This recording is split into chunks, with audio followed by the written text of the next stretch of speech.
news of the day. Mr. Zimmerman, have you made a decision as to whether or not you want to testify in this case? With values that never die. There are certainly a lot of controversies or scandals brewing right now when it comes to the Obama administration. This is American Heartland with Dr. Grace. Dealing with the federal government is not always high-tech, and it's not always user-friendly. The stories that matter. This is a massive escalation in the tension here in Egypt. The issues that count. I don't know why the media tries to make this into a sensation.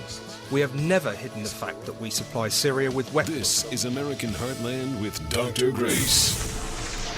He's got the red, white, blue flying high on the farm. Semper Fi tattooed on his left arm. Spend a little more in the store for a tag in the back that says USA. Welcome everyone to a historic broadcast. We did it. We did it. Can you believe it? I cannot believe it. What a night we had on Tuesday night. A night for the history books. A night for the memory books. I can tell you this. I haven't had such a good night since my daughter's baptism, at least. And I can count these fantastic nights, these fantastic parties on one hand. That was one of the best political nights of my life. I got all dolled up. I had my silver dancing shoes on. I was expecting a big victory. And the victories surpassed even my highest expectations. My husband and I had the great privilege to party in Boston, Massachusetts at the Hard Rock Cafe with fans of conservative talk radio. And as the returns came in, we were more and more jubilant. And not only did we high five and hug and kiss and drink and talk, but we also danced and danced and danced, and rightfully so. I was so energized that I could hardly sleep even when I got home. And even now, I am on cloud nine. What a night. We couldn't have had a better night. What were the results? Well, we did it, folks. The much vaunted Senate. The Republican Party picked up 7 seats. We picked up Arkansas, Colorado, Iowa. We picked up Montana, North Carolina, South Dakota, West Virginia. Unbelievable victories in the Senate. And now we have the majority. We have the majority in the Senate. We picked up some key seats. Colorado was absolutely vital. North Carolina was absolutely vital. We won Iowa. I mean, so many incredible results came in. And we had some stunning victories in the governor's races as well. We now control 31 governors. We had some stunning victories right here in New England, in what is generally a blue state of Massachusetts. We have a new governor who will be crowned in January, Charlie Baker. He defeated the Democrat Martha Coakley. And even in Maryland, I used to live in Maryland, and that's another blue state. A Republican businessman, Larry Hogan, pulled off a stunning upset. So we have so many victories to celebrate.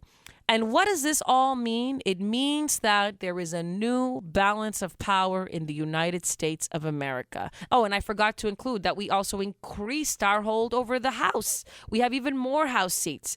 So we now dominate the House, the Senate, and we control most of the governor's offices across the country. Big night for Republicans, and a devastating, damning, catastrophic defeat for President Obama. But you know what? Even more of a defeat for his own party. This man has not only wreaked havoc across America, but he has systematically destroyed his very own party. So many of us have asked the question in private, is he a plant for some other nefarious force. One of the things I was thinking that night was, you know what he must be a plant for?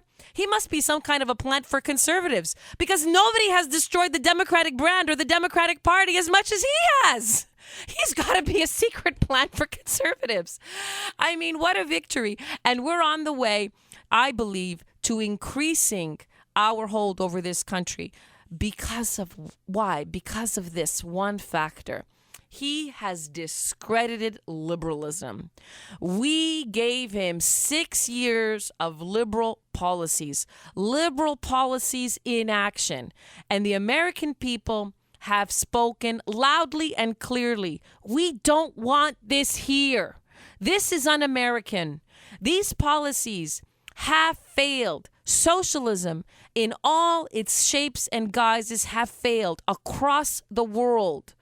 Soft socialism fails as it's failing now in Europe. Why would we want to bring a failed system here in the United States, where we have had decades upon decades of success with the free market that is the envy of the world? When we try to alter the American destiny, the American course, based on a love of our Constitution and an appreciation for the competition that comes out of the free market, when we try to alter that course, we do not get the kind of economy that we are known for. Make no mistake about this. The American brand is prosperity. And that prosperity is based on another American brand, which is liberty. Those two things go together. And for the last 6 years, this liberal ideologue has brought this country, has taken this country down the path of socialism. Newsflash, sir, it has failed everywhere. Why would it succeed here?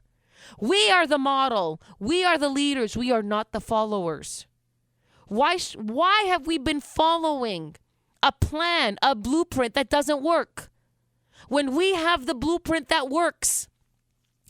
And so what this election is, it is an indictment of the liberal ideology. We don't want this here in America. Take it out of our land. And even more than that, it is a personal indictment of this individual man. Even his own party was running away from him. Even his own party saw that this was going to be a disaster. And I think the crowning moment in the last week has been when you have a reporter from the mainstream media asking the president this question. Listen.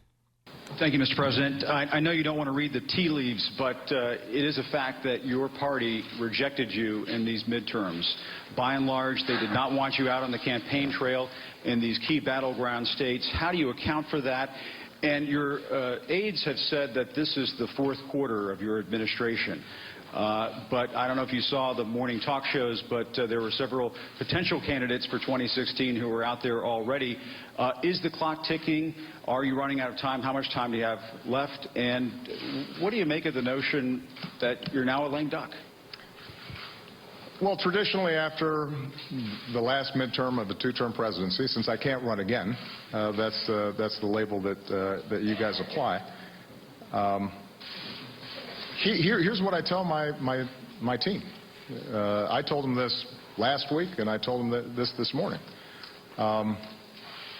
We have this incredible privilege of being in charge of the most important organization on earth. You know, we don't want to hear what you have to say. We have spoken. We have sent you the message. And everything he said at the subsequent press conference was full of baloney. At this point, you know what's going on? He does not know what to do. Because previously he thought he can govern with his pen and his phone if he has a Congress that won't go along. But now the American people have strengthened the GOP so much that if he dares do that, he faces not just the potential of impeachment, but the possibility of impeachment, because those votes can be there for the Republicans if they need it. And he would go down in history as not only one who would be impeached by the House, but also convicted in the Senate. And this is really threatening. So essentially, we have a president who has been neutralized. That is, of course, if the Republicans stick to their principles, and that's something we're going to have to discuss in future episodes. However, for today, I want to focus on this. The Democratic Party took a wrong turn by going down the road that Obama led them. They rejected the strategy of the Clintons, which was you need to have a moderate Democratic platform. It was very successful in the 90s. They had the way forward. The policy of tax and spend that had been promoted by the likes of Jimmy Carter and the more radical liberals had effectively been defeated by the American people. And it was the moderate Democrats who had the way forward. And yet, the party made a terrible blunder by being mesmerized by this charlatan who pretended that he was announcing something new. But in reality, his eloquence was a mask for policies that are old and tired and broken and have failed. And the Democrats made a bargain with the devil. They went for the shiny object. And by going for the shiny object, you know what they got? They have been utterly defeated. It's going to take them a long time to rebuild their party from this defeat. In fact, the defeat is stunning, given what they commanded in 2008, where they not only had the presidency, but they also had both houses. And instead of building upon that victory, President Obama has put them in a position that is weaker than ever before. They should never have gone down this road because their name is mud, their ideology is mud. And the blame game is starting now. I'm still waiting to hear. I'm still looking for my apology from the mainstream media. I don't hear the liberals who said that he was going to be great for this country coming forward and saying, I want to apologize. I want to admit that I was wrong. No. They're just distancing themselves from him without taking responsibility for their share of this. Listen to Chris Matthews now blaming Obama personally. He doesn't mean he's going to stop illegal immigration. He's not going to do anything to stop illegal hiring, which is the magnet for illegal immigration, really. He's basically going to say, I'm going to deal with them by giving them green cards. Now, that's not going to solve the problem, and you might even say it will encourage the problem. But this is the difference. It's almost tribal.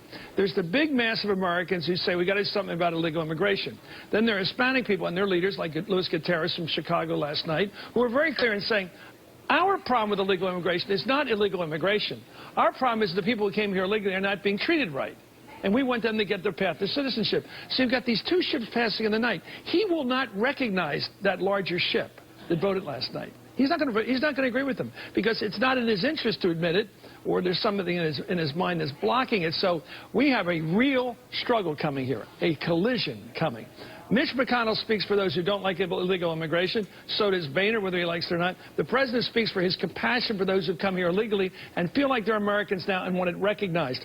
Those two groups have got to get together. What bothered me about him tonight, he keeps talking about common ground. Damn it, there's very little common ground between left and right. But what there is compromise.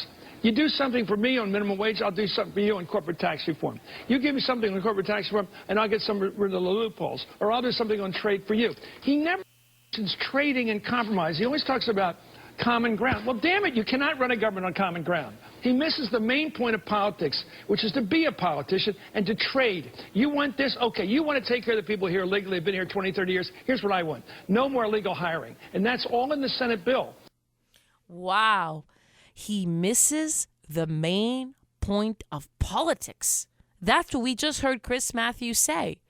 that President Obama misses the main point of politics, that it's not about finding common ground, but it's about trading. It's about getting into the nitty-gritty, giving to get something. He doesn't understand the very machinery of his office. You know what that's basically saying?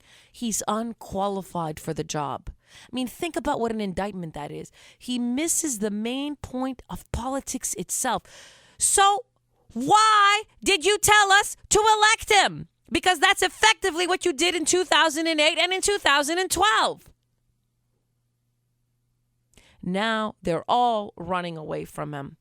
The Democrats are running from him. The media is running from him. But you know what? We are at last, the Republicans, the conservatives, the Tea Party folks, we are triumphant this week. We have been vindicated. We were right and they were wrong. Our credibility rises as theirs sinks. Our policies are the ones that achieve prosperity and liberty. This socialism has no place in the United States of America. And I hope that the election of 2014 will stand in the history books as a definitive indictment of socialism in the USA. We don't want it here. You're listening to Dr. Gray, still celebrating this huge victory as we uphold values that are never going to die.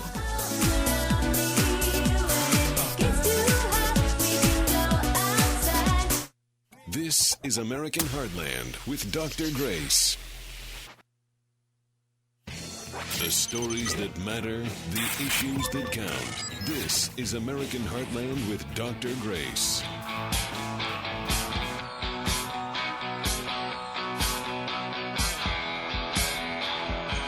Just take those old records off the shelf. We are still partying here on American Heartland. Big victories across the board.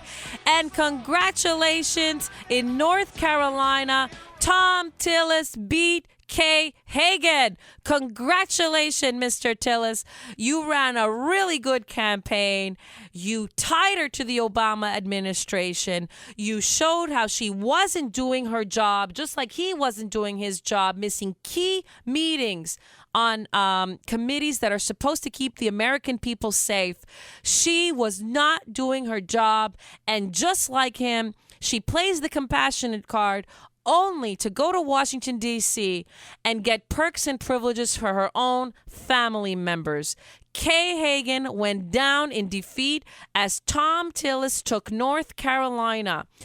This state proves to be critical. It proved to be critical. It was one that all eyes were on, one in which millions of dollars were spent, one of the most expensive Senate races in American history. Why? What was at stake? Here in this purple state, if this purple state would go Republican, it would definitely be a big night for the Republicans, and indeed it has.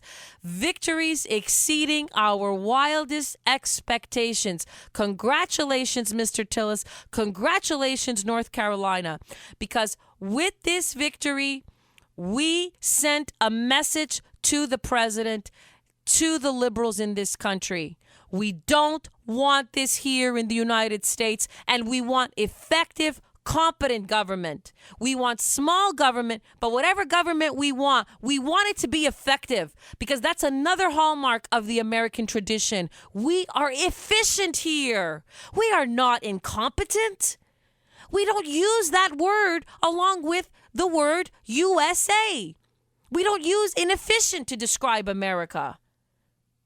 I've been to Europe many times. I know what inefficiency looks like. When you come to the United States, you say, wow, things here are done so much faster than anywhere else in the world. So we want efficient government here. Honest, responsible, competent, and efficient, effective government. A big victory in North Carolina. And you know what? I am cheering for something else that happened on election night. Before the midterms, I took a stand against one Republican in particular, And that was the candidate in New Hampshire, Scott Brown.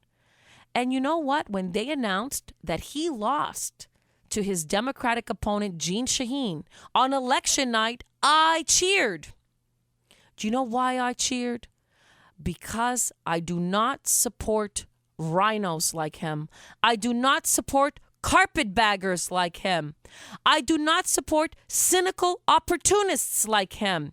And if you replay the monologue that I delivered on Scott Brown, I said this to everybody. Don't let the fearmongers influence your vote. Those who are telling you that Scott Brown is going to make the difference between getting a majority of seats in the Senate and not winning the Senate. No, because you don't want to put a man in office that you really don't want there. And we might win the Senate and also send a message to the Republican strategists we don't like unprincipled candidates. And you know what? My fantasy came true because we won the Senate with a clear majority, an effective majority, without empowering this cynical Republican strategy as was used by Scott Brown's campaign.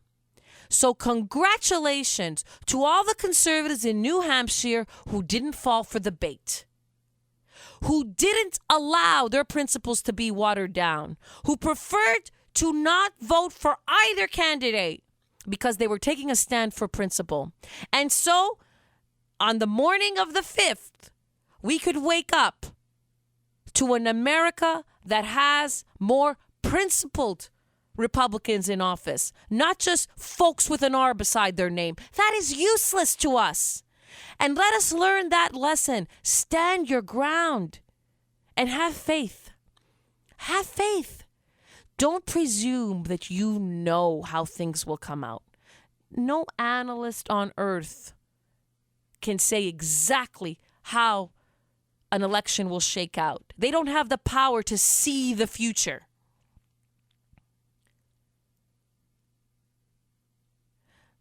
So principle counts. Principle is the way forward. And I truly believe, because I'm a person of great faith, do your job and let God do his. Don't try to do God's job. You're not omniscient. You're not omnipotent. You're a human being tasked with one thing: fulfill the dictates of your conscience in your job and in your role as a citizen, and let God do his magic. Because I really believe that when each of us acts with virtue, the results are full of the blessing of the Lord. You know, one of the things that I said in 2012, and I use spiritual language to talk about an election. Most analysts don't do that. But I do, because everything I do, everything I say, it comes from a spiritual vision. I said in 2012, this re-election campaign is based on lies. Obama has been lying to the American people in this re-election campaign. And you know what? There's no blessing in lies. And his second term is going to be a disaster. You can review some of the clips that some of the things I said back then. And everything I said came to pass, because the last 2 years have been an utter disaster for him, his administration, and his party. And here I feel too vindicated in what I said about Scott Brown. I didn't give up my principles to support him to win a Senate that would have been useless. I stood my ground. And the results are beyond my wildest dreams. Victory in North Carolina. And I consider it a victory in New Hampshire that Scott Brown lost. Because when we resist Jeanne Shaheen, we can continue to resist her on principle. And where there is principle, there is hope for redemption and a true restoration of the American dream and the American Republic. So euphoria every step of the way. Other moments to really celebrate. In a blue state like that of Massachusetts, Charlie Baker pulled off a miraculous victory. He defeated Martha Coakley. Now, he's not my ideal candidate, but I think he deserved the victory. And one of the things I thought he did, which was extremely effective, and I think conservatives across the country should learn from what he did, he married conservative policies with compassion, not just mouthing the words saying, I'm a compassionate conservative like George W. tried to do. With that phrase, compassionate conservatism was echoed many, many times during the Bush years. But what Charlie Baker did is, especially at a key moment in one of the debates, where he broke down in tears as he spoke about the despair of a fisherman that he met, he conveyed that the policies of growth, the Republican policies of growth, that these are policies of the heart. They're not just policies of the mind. And he conveyed it with his spirit, with how he expressed himself, with the compassion that he showed for that one fisherman. And also, he humanized Republican policies. I think that's where we do a grave disservice to our ideals. We don't show the impact that they can have on a human life. And Charlie Baker showed that he truly cares about the people that he met in this state. And he's got one commercial that I think was absolutely brilliant, where it was almost like a scrapbook commercial, where he said, my wife and I, we've toured this state and we met so many wonderful people, and it was such a privilege to get to know all of you. And it was almost like somebody coming back from a vacation, showing his friends, oh, these are all the fantastic people that I met. He was so human in his delivery. And that's a lesson that we conservatives have to learn in our advertisement and in how we advocate our policies. In everything that we say, put our hearts on our sleeve. Our hearts are there, but for some reason we have a hard time putting our hearts on our sleeve. And another big congratulations to the victor, Larry Hogan in Maryland, who became he's a Republican businessman who won a stunning victory as its next governor. We congratulate especially these hard-fought victories in blue states. Lessons to be learned from these victories and celebrations all the way around. You're listening to Dr. Grace, upholding values that never die.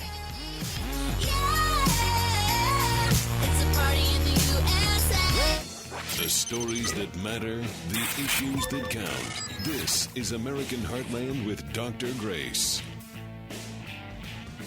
The stories that matter, the issues that count. This is American Heartland with Dr. Grace.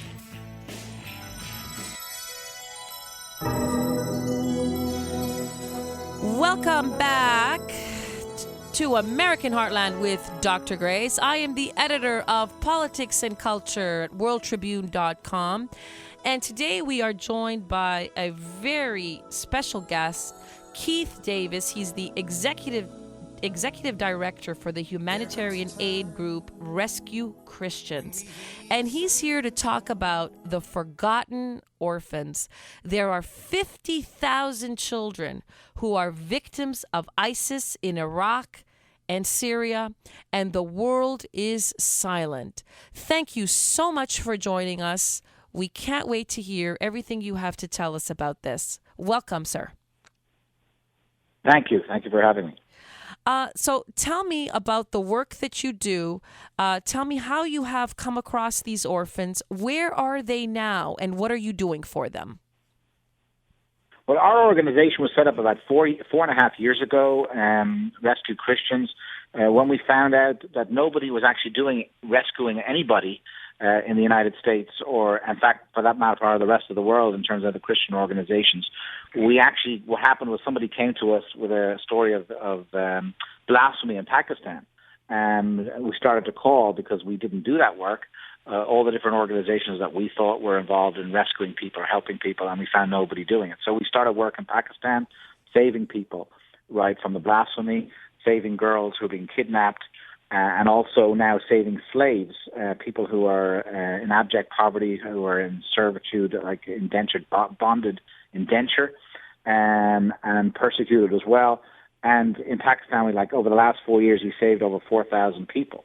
So about 4 months ago, obviously, when we had ISIS invade Iraq and we had the issues of Syria, we then started to look at that part of the world to see if there's anything we could do.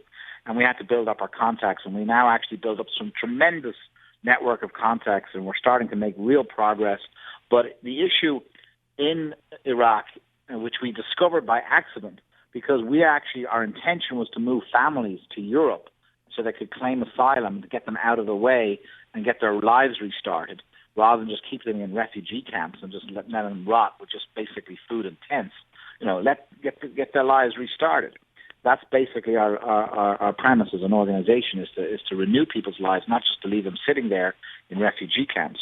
And on our travels a few weeks ago, only 2 weeks ago, we discovered thousands and thousands and thousands of orphans between the ages of 2 and 12 roaming near the borders of Syria and Iraq.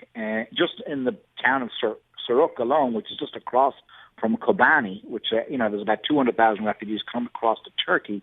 There was 1,000 orphans alone just in that area. Oh my goodness! Now, were they at least accompanied by were there some elders with them, or they were just youth on their own? Most of them are just roaming the streets, and then they get some food from the neighbors. Like some people will give them tea and pita bread, and the elderly people or other refugees might help them a little bit, but they don't have any resources themselves. I mean, they're in big trouble themselves. I mean, they're just struggling to get food for themselves. So, so it's a very big burden on those people even to help the kids. But obviously, you don't want to see kids roaming around like that. And obviously, as a human being, you'll try your best. Even if you have nothing, you'll do what you can. These kids have no schooling. They've got just a shirt on their back, right? And and also winter is about to set into that area, and it's going to get real cold, and they don't have any warm clothes, warm bedding, no medicines for flus or anything like that, or colds, right? So as I said, we've only found out this in 2 weeks, and we've actually achieved some tremendous inroads to try and actually solve this problem, and we hope to start solving it in the next couple of weeks.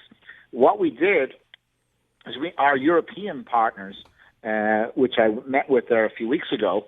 In fact, it was just at the time we found out about this, because I was going there to see them about the other issue. I talked about the orphans, and they were actually said that they could help.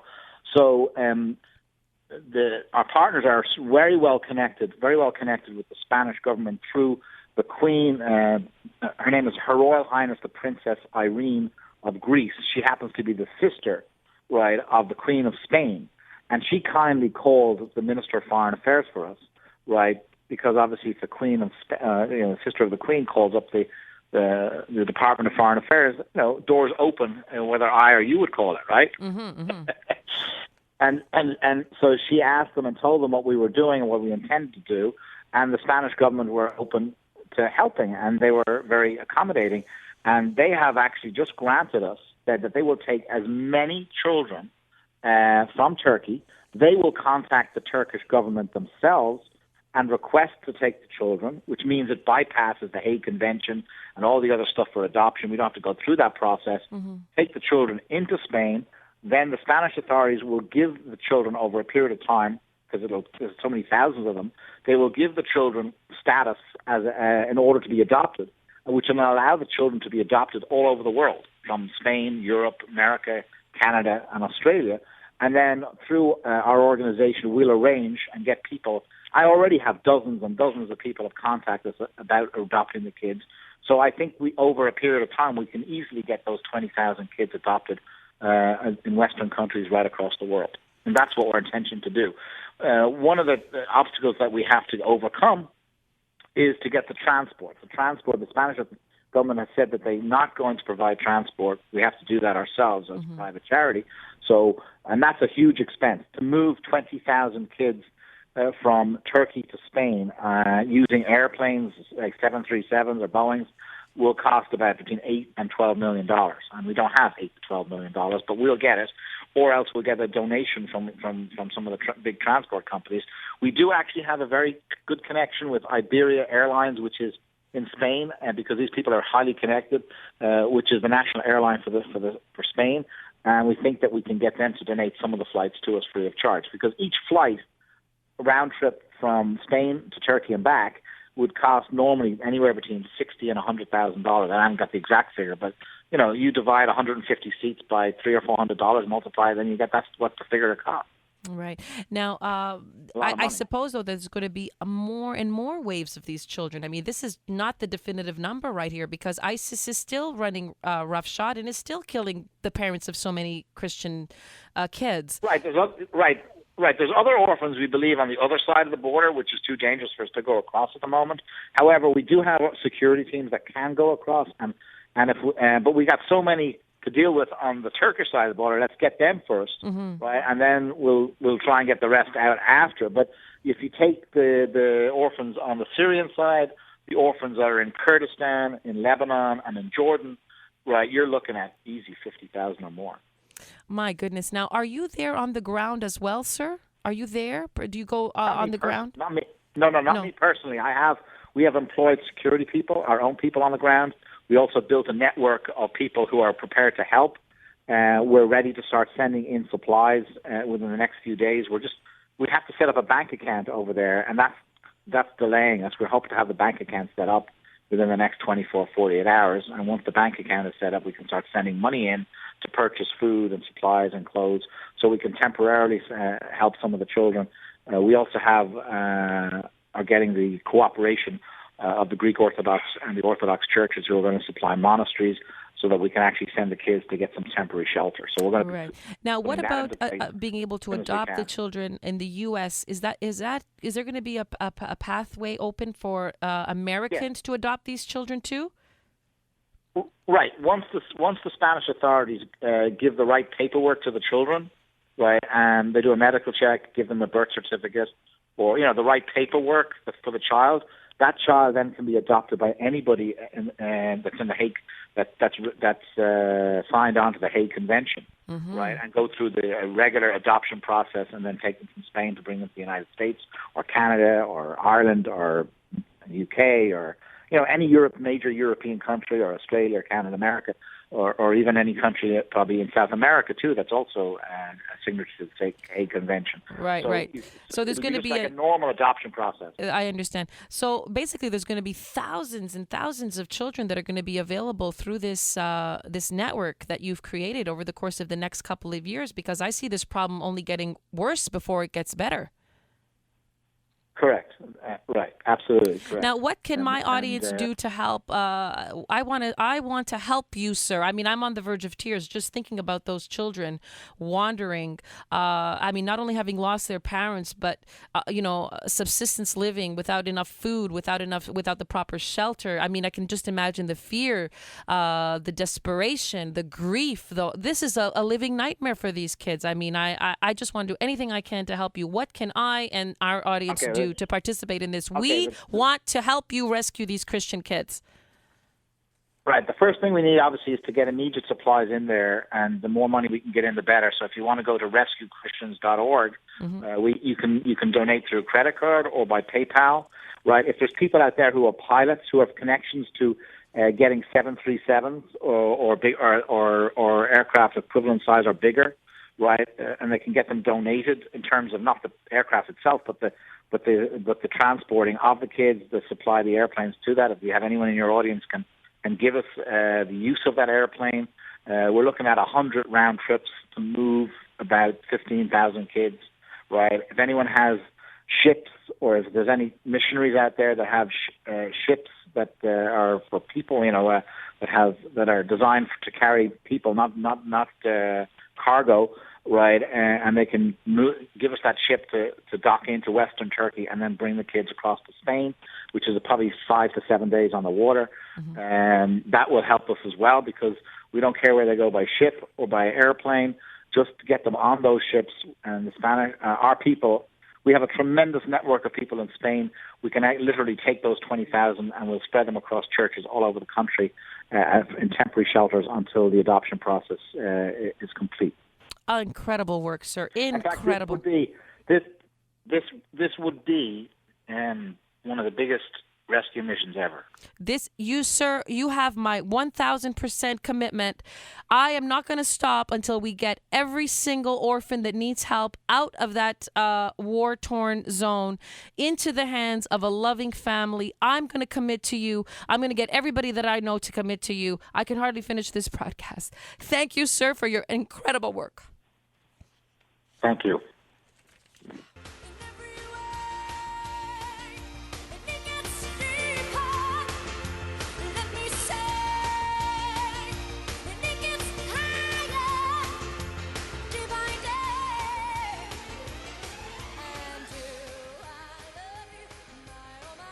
This is American Heartland with Dr. Grace. This is American Heartland with Dr. Grace. Shut up, just shut up, shut up, shut up, just shut up, shut up, shut up, just shut up, shut up, shut up, just shut up, shut up, shut up, just shut up, shut up, shut up, just shut up, shut up, shut up, just shut up. Welcome back. Yes, it's time to tell somebody to shut up. My favorite moment in the broadcast. You know, I kind of have a fantasy that I'd like to have a whole show called Dr. Grace Says Shut Up. I think I could do a whole show on people that I just want them to be quiet. You know why? Because they're sending the wrong message to our society and especially to our youth. Well, today, who has me really annoyed? It is the producers, the directors, the writers, the actors in a new movie that has come out. It is called Gone Girl. This movie stars Ben Affleck.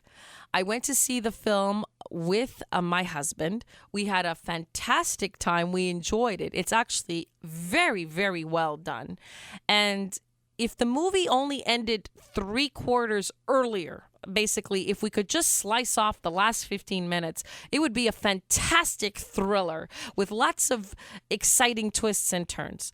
That extra 15 minutes or so, I think there's too many plots. And I think as a movie, it kind of falls apart. It doesn't become believable after a certain point. But I don't want to give away the ending. What I want to focus on is a message that is coming out of this movie, which we hear again and again, and I just wish they would shut up about it. But before I explain, listen to the trailer.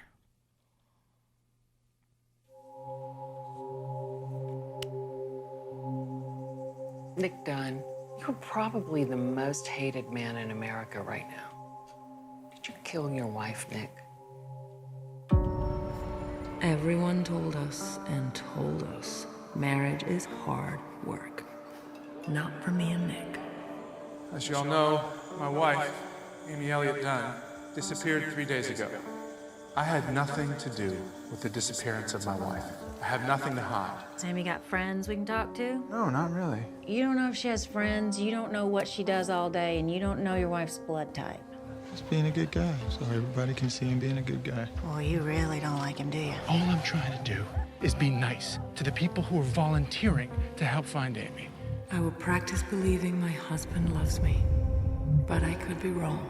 You ever see that guy in the glasses before? Amy's the kind of girl who attracts admirers. Whoever took her is bound to bring her back. I'm hoping you can tell me what this means. Want to solve Amy's treasure hunt? You seen this girl around here? Yeah, I remember her. I know you. I saw you at the volunteer center. I wanted to help. What'd she want? She wanted a gun. We are all scared, but we are all here now. I feel like something to be jettisoned if necessary. I feel like I could disappear. The hallmark of a sociopath is a lack of empathy. Amy lost a lot of blood in there. Then somebody mopped it up. Why do they mop up the blood if they're trying to stage a crime scene? Whatever they found, I think it's safe to assume that it's very bad. I'd finally realized I am frightened of my own husband. I would drill you, as if you're doing a deposition. What to say, what not to say. A trained monkey? A trained monkey who doesn't get lethal injections. She's going to eat you alive. You assaulted her? It's not good enough for you? I hit her? It's not even close. Absolutely not. I never touched her. We now believe Nick is involved in the disappearance of our daughter. Without a body, without a murder weapon, their only hope is a confession. Don't know anything yet? You need to tell me. How was your marriage, Nick? Are you asking me if I killed my wife? Man of my dreams. This man of mine may kill me. What about my son, Nick? This man may kill me. In her own words. This man may truly kill me. You ever hear the expression, the simplest answer is often the correct one? Actually, I've never found that to be true. Well, as you just heard, that is a brilliant trailer. And the movie is actually a brilliant thriller. But the problem is this.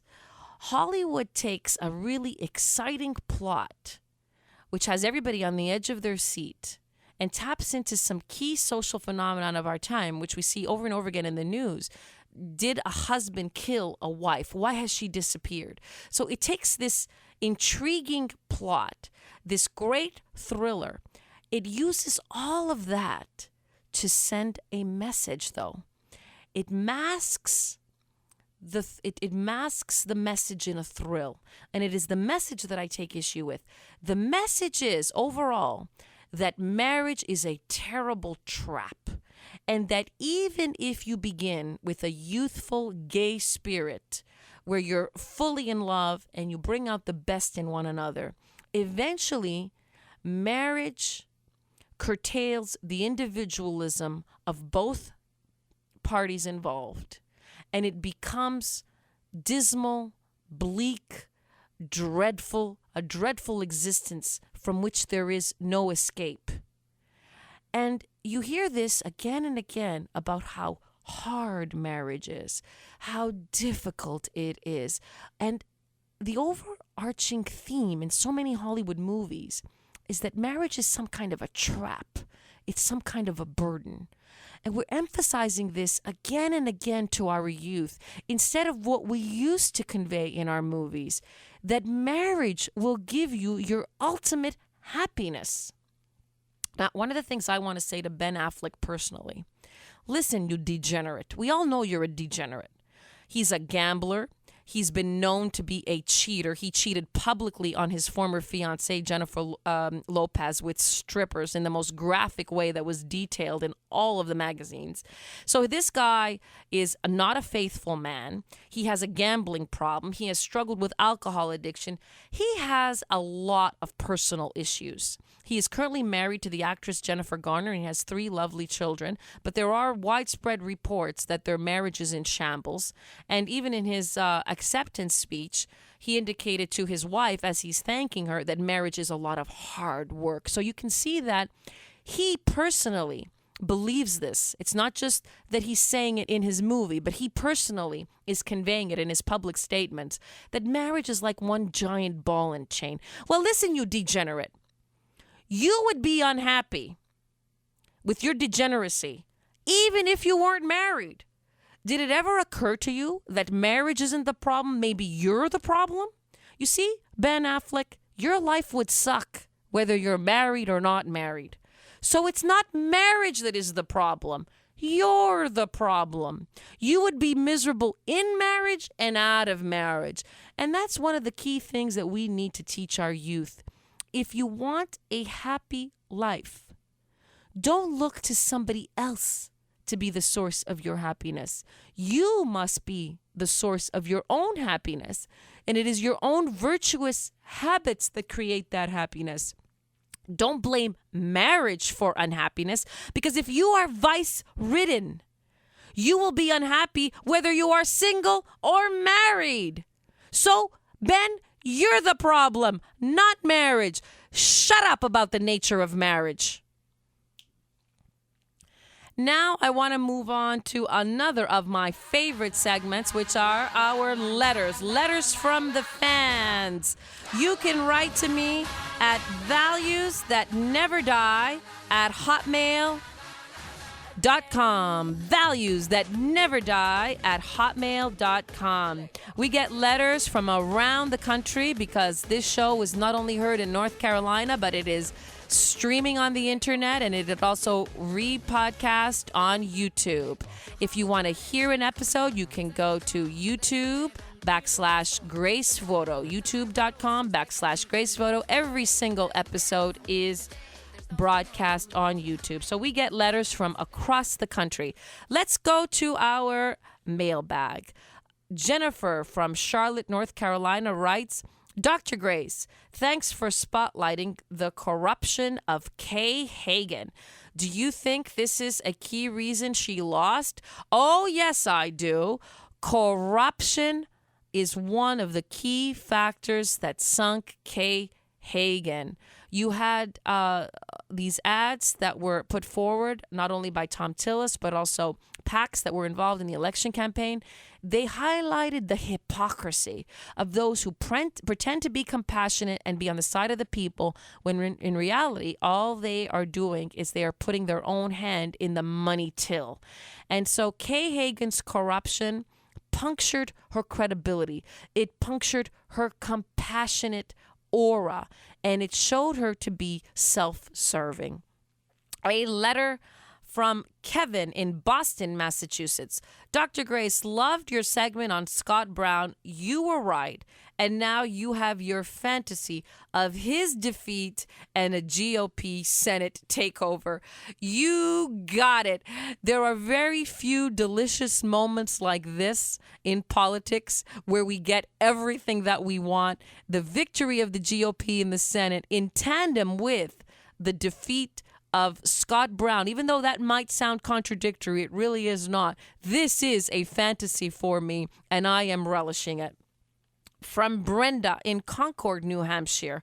Dr. Grace, what's the point of knocking Scott Brown? The alternative, Jeanne Shaheen, is even worse. No, you know what's even worse? Betraying your own principles is even worse. That's the worst of it, because those who elected Jeanne Shaheen and actually put the X alongside her name, they're responsible for her. But if you don't put your mark along a candidate that you don't believe in, you're not responsible for what happens. You are responsible by your positive actions. And I think the message we sent to the Republican establishment about giving us candidates we can believe in is going to pay big times. There are going to be big dividends for this. And I think that is the reward. Jeanne Shaheen is Jeanne Shaheen, and her ills will be noticeable. Her failings, they will be noticeable. But if you don't participate in corruption, at least you allow the pure standard to remain in existence, and that is the source of regeneration. Gina from Raleigh, North Carolina. When will Republicans put up principled conservatives as candidates? Do you think they will learn following the defeat of Scott Brown? Well, you're echoing what I just said. Listen, if more of us reject the unprincipled candidates, eventually they will have no choice but to learn. Thomas in Fayetteville, North Carolina. The interview you conducted with Lowell Ponte confirmed my suspicion of banks. Just don't know if mattress idea is better. Well, this writer is referring to an interview we did in one of our segments with Lowell Ponte, who wrote a book called Don't Bank on It. And he highlighted all the failings of our current banking system. He basically called the banking system a Ponzi scheme. And he recommends the safest place for our money is putting it under our own mattress. Look, I am very weary of the banks. I don't trust them. I'm one of those people, just because of my own family background, I love real estate. And I know we've just experienced this real estate crash. But one of the things my father taught me, and it's the way that I think through my investment strategy, is you've got to ride out the bad times if you're going to be there for the good times. So when you invest giving yourself enough of a cushion to ride out the bad times. So I'm all for real estate, real estate, real estate. When you put your money in real estate, if you're buying a building, that value may go down, it may go up, but you always have a building right there in front of you, something tangible that you've put your money in. So that's my own personal investment strategy. I am very, very weary nowadays with inflation and with the lack of credibility of our current banks. I agree with Mr. Ponte. I don't think that the banks can protect our money. I'm very, very weary of them, and I appreciate his interview tremendously. And a letter now from Janet in Wilmington, North Carolina. Loved your comments on Jennifer Lawrence. She went from victim to idiot all in one interview. That's a reference to actress Jennifer Lawrence, who said that her photos were hacked, but the only reason that she had nude photos of herself was because she wanted to give her boyfriend an alternative to porn, as they had a long-distance relationship. Well, you know what happened? Not only did she possibly prevent him from viewing porn, not only did she fail to salvage that relationship because that relationship went bust, but she rendered herself an object of porn. So, brilliant strategy, Jennifer Lawrence. We're all out of time, guys. Thank you so much for listening to us, for supporting us. This is Dr. Grace. Every week, I am so proud to uphold values that are never going to die. Where I come from. Here's what I tell everyone. I was born by God's dear grace. The stories that matter, the issues that count. This is American Heartland with Dr. Grace.